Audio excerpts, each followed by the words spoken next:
Well, hello and welcome to another Daily Dominion. It's Wednesday, so we have two expansions, which happen to be Rising Sun and Empires, and this one is a doozy, just because of this one darn thing here. Divine Wind, a prophecy that will flip the kingdom upside down. It's the first time this one appears in any daily dominion. And prophecies happen after 5 omen cards have been played. Omen cards in this kingdom are Mountain Shrine, and I think that's it for now.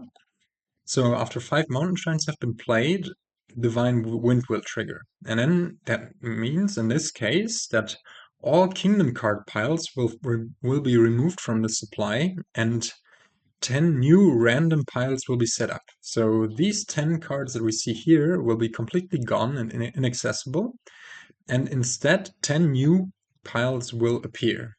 Now, as for as by the rules of this, these 10 new ones are supposed to be completely random. However, as it is generated here in a Temple Games client, there is a, I would say, cheat to find out what are the next 10 cards that will appear, and next 10 piles that will appear. Because it can also be landscape cards, even if there were allies, and if there were liaisons in the Divine Wind Kingdom, then an ally would also appear and you would get a favor. Like, all of these setup instructions are done with the new cards. Um, and the way to find out what the new kingdom is, and I'm not sure how I feel about this, because it's, on one hand, for the daily, it makes sense to also for everyone to have the same second kingdom to make the playthroughs comparable. That for sure, but I haven't checked yet. But I think it should also be possible in normal games against the AI, and probably even in games against random opponents, where this might give you an unfair advantage. So I don't know about this. But yeah, as you can see, when we click on the kingdom overview, I will go through the cards with some time in a bit. We only see the current kingdom. But if we long press the kingdom button, there is the option to save the set. Now you can copy it. We copied it to clipboard. And now what happened, and I mean, I can even paste it here. Well, okay, this pasting doesn't do that much as the string is limited, but it will paste all of the cards. And among those cards, there will be, maybe I can very quickly set it up. Let me just do this. There will be an entry where you will get, I will just show you this in the game, like, so there will be a Divine Wind, and then after the Divine Wind, there will be 10 other piles, and these will be the 10 Divine Wind piles. And in this case, the Divine Wind Kingdom is going to be the following. So yeah, essentially, when we're talking about this kingdom, we actually have to talk about two kingdoms. As I said, I don't mind this for the implementation of the daily. I think it's okay for everyone to be able to see the Divine Wind Kingdom. It is not how the card is written, like the how the landscape is written. It tells us to set up 10 new random piles, but for the daily, it makes it kind of fair, I'd say. But yeah, so actually what we have to do here is we have to look at and analyze two kingdoms, which is twice the amount of cards to go through. Let me hide the Divine Wind Kingdom for now, and let's just look at the first kingdom for a bit. So the first kingdom, as you can see over here, I will hide the camera, um, is a kingdom that has a lot of everything. There is trashing in Temple and Catapult, there, and also Tanuki, and also Mountain Shrine, so a lot of trashing. There is Village in Litter, City Quarter, Encampment, and also Aristocrat. There is, what else? Gains, extra gains via Engineer, and not that much else. Also Tanuki, and also Aristocrat is plus buy, but it's very hard to come by, I guess.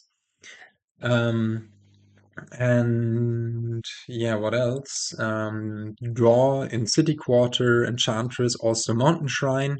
Mountain Shrine will draw you cards whenever or as soon as there is an action in the trash. Looking at this kingdom, there might later be an action in the trash if someone trashes an action to Tanuki. But also looking at the second Divine Wind Kingdom, we'll see that there is going to be Farmer's Market, which is also likely to end up in the trash. However, it's not super likely that anyone is going for it. Now, there's also the question in those kingdoms with prophecies, especially the Divine Wind, is where there's a question of whether the prophecy is even going to trigger. Like, are people going to, are we going to buy Mountain Shrine? Is the opponent going to buy Mountain Shrine? And here I would say it's rather likely. Even though there is Tanuki and Tanuki for thinning and Catapult, which is also an attack, I think in the end, Mountain Shrine might be too juicy to pass up on, and thus Divine Wind will trigger. Before we look at the Divine Wind Kingdom, let's also look at credit, which lets us gain an action card costing up, action or treasure costing up to 8 for the price of 2 extra money, and then we get whatever that action costs in debt. And then we have Foresight, which lets us reveal cards from our deck until revealing an action, and we can set it aside and discard the rest. When we put the action into our hand at the end of turn, which is rather nice to set up the next turn, but it is susceptible to discard attacks such as Catapult.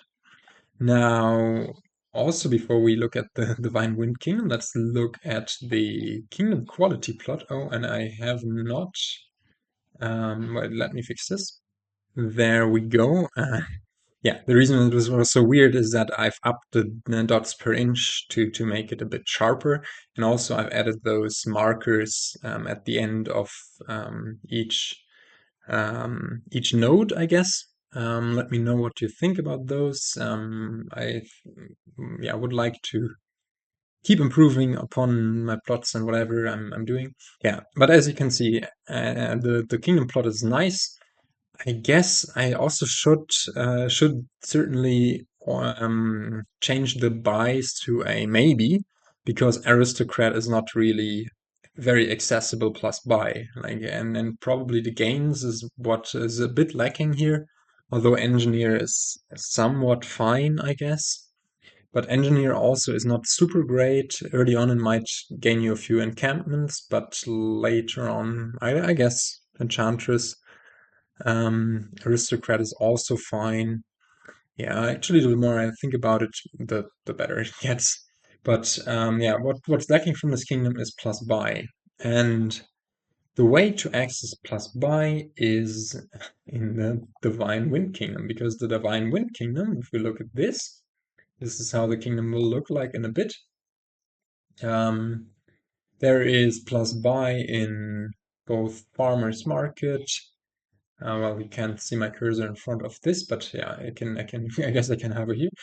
There's plus buy in the Farmer's Market. There's plus buy in Villa. There is plus buy in Rice and Gold Mine and Fishmonger. So lots of plus buy. And also notable about the second kingdom is that something is missing, and that's any sort of thinning. And also there is weaker draw. Now, if we were to look at the kingdom plot of this one, I've prepared this as well. So let me just regenerate the figure. Bada bing, bada boom. We can see that there is no thinning in the secondary kingdom. So that this is now showing the Divine Wind Kingdom. And draw is low. Lots of alt VP in castles, and notably Rice. Rice is a power card here. Unfortunately, I can't show you the full card right now. Because it is not in the kingdom overview down here, but we will get to this. But Rice essentially gets more valuable the more different types of cards you have in play, like treasure, action, victory. And here it's actually possible to get 9 different types in play, because we have in the normal kingdom already, we have a shadow card here, we have an omen card and mountain shrine. Let me remove the kingdom plot. We have a duration attack in enchantress, and temple is a gathering card. And in the secondary kingdom, there will be much of the same, and also castles. If we can get a hold of the humble castle, or the what should I call the 7-cost castle? I think it's opulent. That one that you can play to discard victory cards. If we can get a hold of those, or even a small castle, the one that trashes other castles, then we can get the castles in play as well. And also there, if we don't get any temples, there's Farmer's Market to get the gathering type. So lots going on, lots and lots. And I mean, it's for a reason I'm talking here for 11 minutes just about this crazy, crazy kingdom. Now, I've described the kingdom so far, but I haven't talked about any sort of strategy. What are we going to try to do here? So, credit is nice in that it allows any opening essentially to open with a 5-cost card at the cost of, well, taking some debt. And now, what you want to open here with, I think, is Tanuki in any case. You could open it with Mountain Shrine, but I don't like triggering Divine Wind all too early. You could open with Engineer, which is also, I think, I would say a good opening. Or you could open with Encampment. I think might be the correct call, although Encampment is also, I don't know, you're essentially choosing to not to go into the first shuffle with some debt. So you could also opt to just open credit Tanuki and nothing else whatsoever, and that would also be okay. The thing is about encampments, if we look at encampments, encampments will be set aside and returned to the supply at the start of cleanup if we do not if we are not able to reveal a plunder or a gold to after playing it. And having Divine Wind out, as soon as the encampment plunder pile is gone, that means that our encampments will be set aside indefinitely, and we won't be able to retrieve them. Nonetheless, early on, especially, they are essentially horses that will return to the supply, and yeah, we should make an effort of having a few of those and not leave this pile uncontested to the AI. So early on, our goal is to get Tanuki, some encampments, maybe open encampment, maybe just open Tanuki nothing with the credit. On the 5-2, of course, you can just pick up the encampment very nicely. Now, yeah, what else is there to say? We want to get our hands on a few city quarters for some draw, probably 1 or 2 enchantresses. We have to note that enchantress kind of unfavorably interacts with shadow cards like Tanuki, or later on in the Divine Wind Kingdom there's going to be Fishmonger and let me show it again. There's going to be Fishmonger and Alley as shadow cards. And essentially what Enchantress does is the first card your opponent plays will just give +1 card and +1 action. However, if that card happens to be a shadow card, it's essentially a free lab for the opponent. So I'm not super sold on Enchantress. However, it's also a good start of turn draw with City Quarter, which City Quarter very much likes, and also the Plunder Encampment very, very much likes. So we might still go for this. And then also we need to be careful that if we aim for the strategy of getting some of the nice Divine Wind Kingdom cards, that we actually get there. and for that reason we might need to pick up a mountain shrine. Anyways, that's been a lot of talking. I think for now I will start. Oh, actually, yeah, I'm stupid. I just had a thought about the 5-2 opening that you could open Tanuki and Foresight, but that's completely stupid.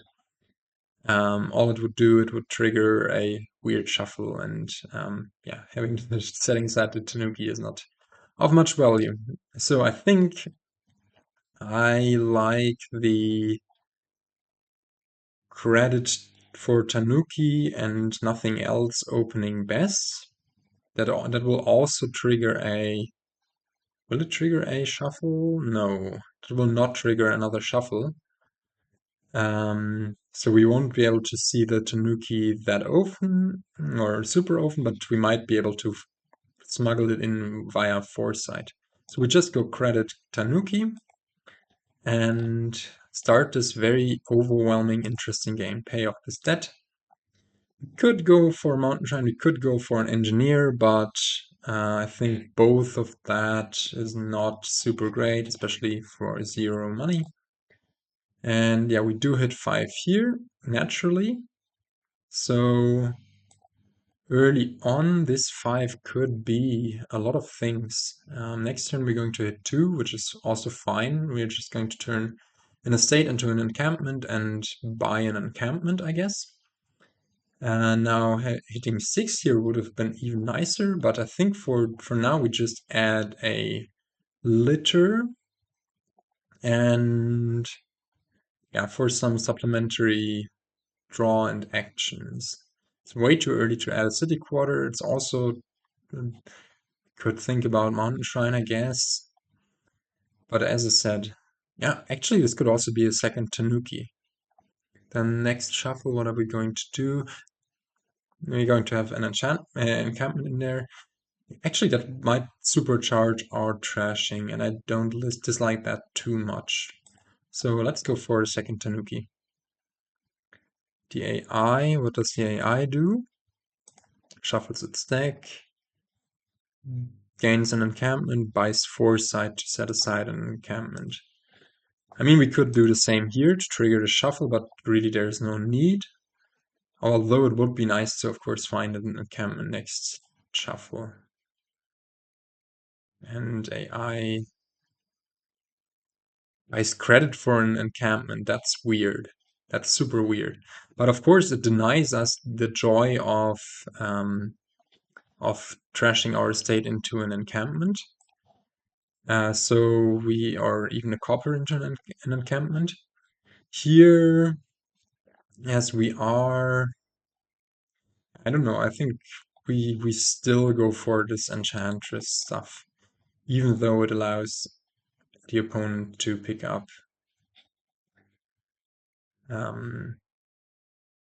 Or for now, this also could be a catapult just to annoy AI a bit, and later this catapult can be trashed into a litter or whatever. And I think I like just going for a plunder via credit, as long as the plunders are open. We could argue that actually just for AI not to get its hands on plunders, we might want to play the encampment to cover them up. What does that gain us? The next turn? No, I think we just go for this plunder and it's fine. Now here we will do the same, and AI does do the same as well. We can turn estate into encampment, pay off some debt, and be fine here. And here we for sure play this encampment, even though it might get set aside. It does not get set aside, which is amazing. And essentially we get to do everything we'd like to do this turn. We get to attack the AI, we get to trash a copper into an encampment, we get to get rid of a copper in favor of a state. Okay, that's not great, but it's okay. And we get to credit for our second plunder. I think that's still a good thing to do. And then next turn we will certainly want to buy a mountain shrine. But yeah, for now the goal is just to keep the encampments around. I'm saying this and seeing this hand is a bit sad because we are not guaranteed to find a plunder, but I still think we just... this is not great. With the 3 dead, had we just had 2 dead, would have been much better. But I say we still discard here, and then we just call one of those and go for I guess an Enchantress. Would probably be trashed, and I wish we would have been able to do the Mountain Shrine thingy here. And the AI sets aside an encampment, which means that next turn, we will be able to trash a copper into an encampment. We do this before we trigger the shuffle, for sure. And now we do get to attack the AI. I think we get rid of this Enchantress here immediately in favor of...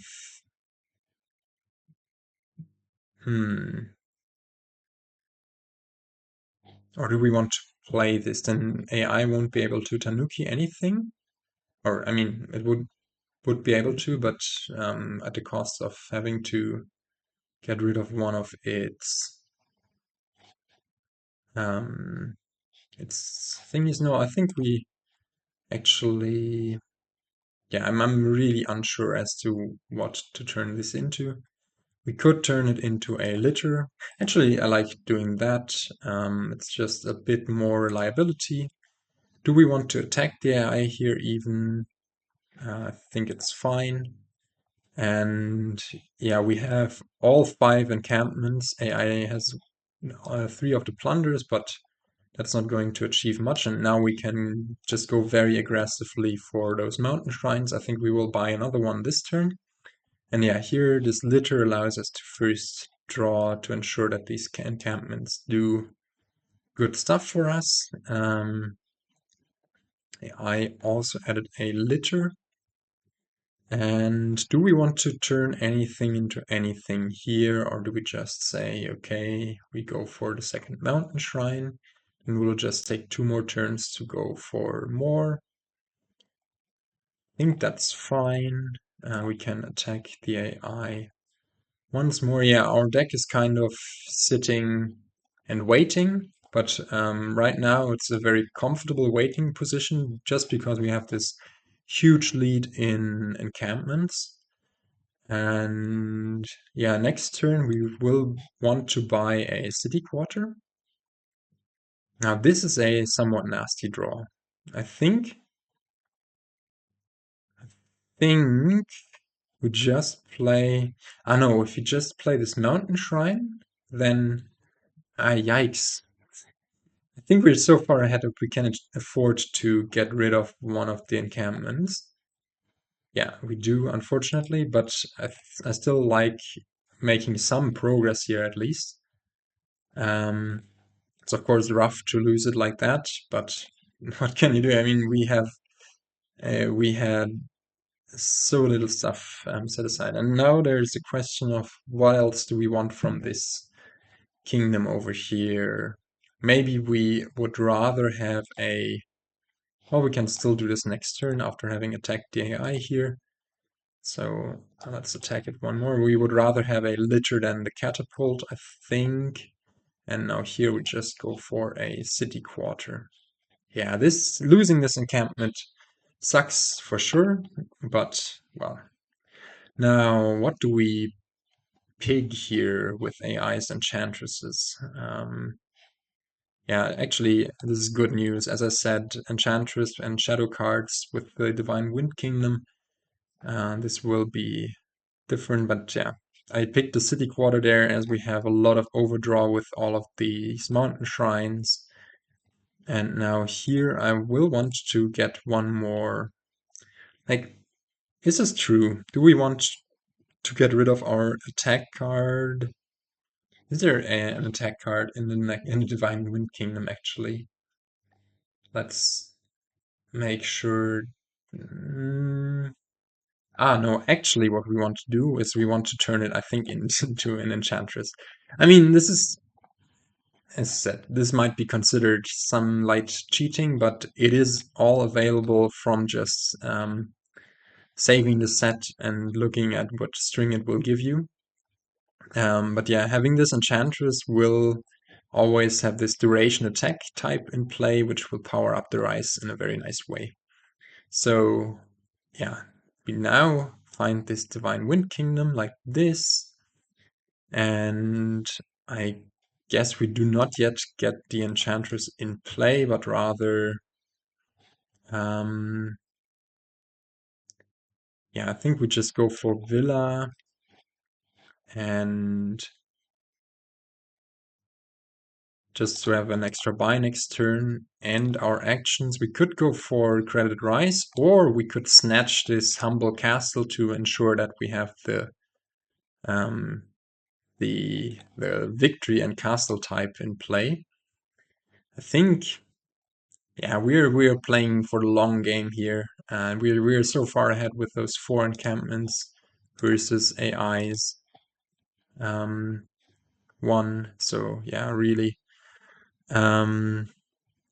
What do we discard here is a great question. I think we just discard Enchantress Villa, and then hope AI plays a, no, it doesn't play any Enchantress itself. But yeah, we do kick off here. I kept Plunder in hand for the encampments, of course. And now, yeah, our city quarter gets to draw. But before we do that, now another question. Do we want to turn this this litter into a rise? This would be a very greedy play for sure. I think what we do, however, is just turn one of the Tanukis into rise. Just because having a bit more reliability, a bit more draw is better in the long run. So yeah, I think I'm fine getting rid of one of the Tanukis for a Rice. Rice is just going to be super extra amazing here.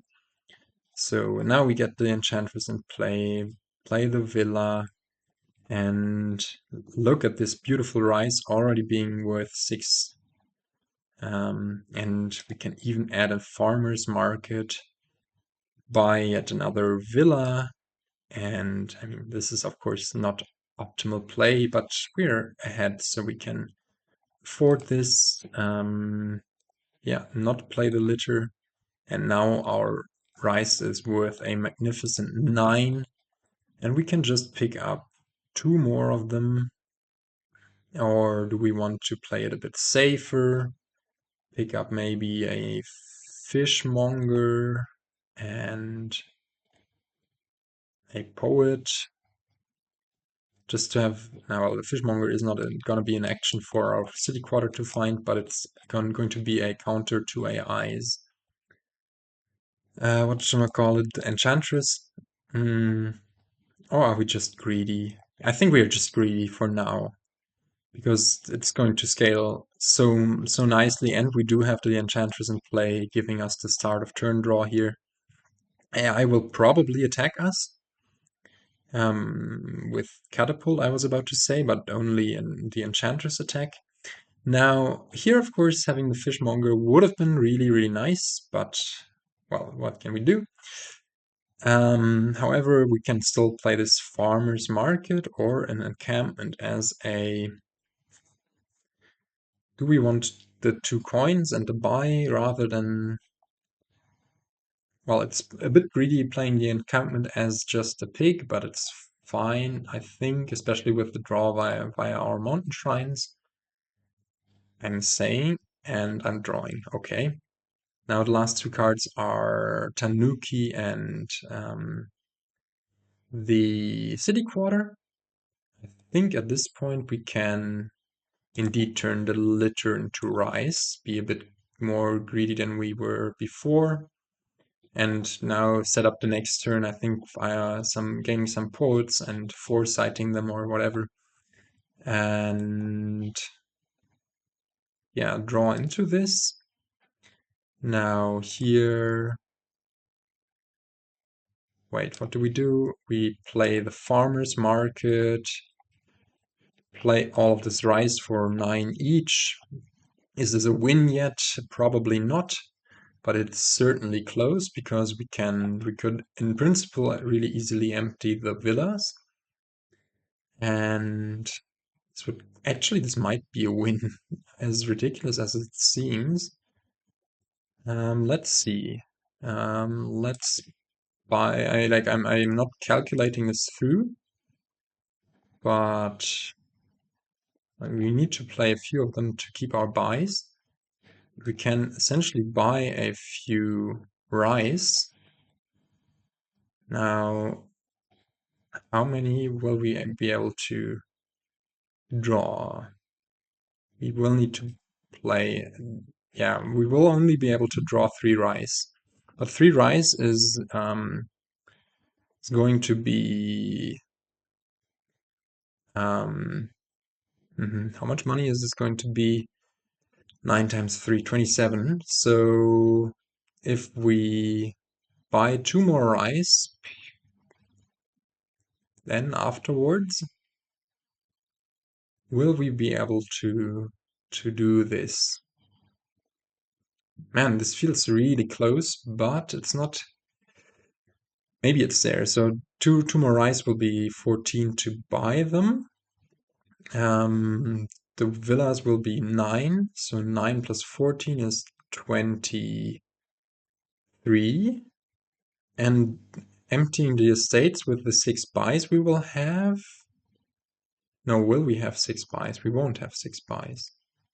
I think we're 1 buy short, are we? Now, okay, well, after playing the city quarter and all that stuff, we will have. Yikes! This is. I'm a bit tired. I've already played. I'm coming back from a long work day, and I've already played a bit of volleyball afterwards. So mathing this through is a bit tedious, but yeah, we could. Ah, no, we can buy 1 more rice. I'm stupid. I think we can buy 1 more rice. Credit for villa here. Draw all of the 4 rice. And then we should be golden, right? 4 rice will be 36 money. And we will have then 37 money in total, which should be enough. Will we have enough buys? 8 buys, enough for rice, villa. Okay. Sorry that you had to go through all of this. Yeah, this might have been rather annoying. Find the win. Now 24 money is not enough to empty all of the other castles. And I'm just realizing I'm being a horrible host. I haven't shown you the full view of this beautiful Divine Wind Kingdom. But yeah, by now, I hope you got the grasp of everything. But yeah, we can just empty the estates here and province. Actually, that was a fun find the win situation. It didn't look like this kingdom was going to end on piles like this, but apparently it wanted to. 14 turns, weird early game where you sometimes need to make tough decisions with these encampment plunder stuff. And yeah, certainly a very interesting kingdom to play. Now, let me take a sec to, well, first show you the decks once again. We got 9 rice in the end, some good economy for sure. Flourishing and AI, I mean, it's got the upper hand on the plunders, but it got a lower hand on the encampments, and we just had this encampment advantage. I don't know, I'm not a super fan of encampment plunder stuff. It's so swingy, like when you lose encampments, when you have to take those tough decisions, that can feel really bad if you have to set aside encampments. I don't know about that, but yeah, we certainly made everything in this kingdom work nicely. We got the big rice payout. And yeah, let me set up the collage by Pianist for just a sec. And there we go. And let me hide the kingdom for a bit, but this one is actually really hard. There are going to be 10 things hidden, and I think I've identified all of the 10 different things that have been hidden, but I have not recognized two of them where they are from. So yeah, let me know in the comments the two, which I will name in a sec, but I'll give you a sec to try to find the 10 things yourself. 3, 2, 1, and here comes the partial solution. And this is madness, and in any case, because it's from this whole mesh of different things. We have the first kingdom and the second kingdom here. I think we're going to start with the most obvious ones. Let me give myself the poor man's cursor. The most obvious ones might be engineer, which is a bit cut off, and this arm is missing here. So we have engineer here. We have the guy from credit, which we can see over here. That's of course that guy. Two of them, and then we have next up from gold mine the pyre, or the little stones for the golden. How is it called in English? In German, it's the ore, the gold ore, of course. And yeah, that's also nice. We have in the background in green, we have villa, so that's 4 already. Then very obviously, the cursor can stay on the same spot is temple, the temple. Then we have in the background two things combined. So this building here, if we look at the castles, we can actually see it even in this partial view. It's part of King's Castle, but the victory token over here does not belong there. It is actually part of Holla. This is a lot. It's actually part of City Quarter. Now, in the background, we can see ominously lurking the divine intervention, the divine wind. Grayed out a bit, I guess. And then the two things I cannot quite, I can recognize that they don't belong where they do, where they are, but I can't tell where they're from. It's this bridge thingy here in the background. This does not belong to Temple if we look closely, but I couldn't find where it's actually from. And then, of course, in the background, we have some sort of sky. Also, I'm not sure where that's from, but that's also, I don't know, kind of uh, yeah, weird. Or maybe it is from Divine Wind itself, and I've just missed another detail. It could also be. In any case, the video is already pretty long, 38 minutes. What the heck? What have I been talking about? I guess the playthrough was kind of weird, and anyways, yeah, I hope you enjoyed this. I certainly did. This was a very fun find the win situation. Not too difficult, I'd say, but still nice. And yeah, with that, I'm saying goodbye. And I want to apologize for yesterday's find the win. The I guess the audio was super low somehow. I missed that. But nonetheless, I think it was nice to showcase it that way. Yeah, but I am rambling and rambling. Let me just say goodbye, and I will catch you in the next one. Goodbye.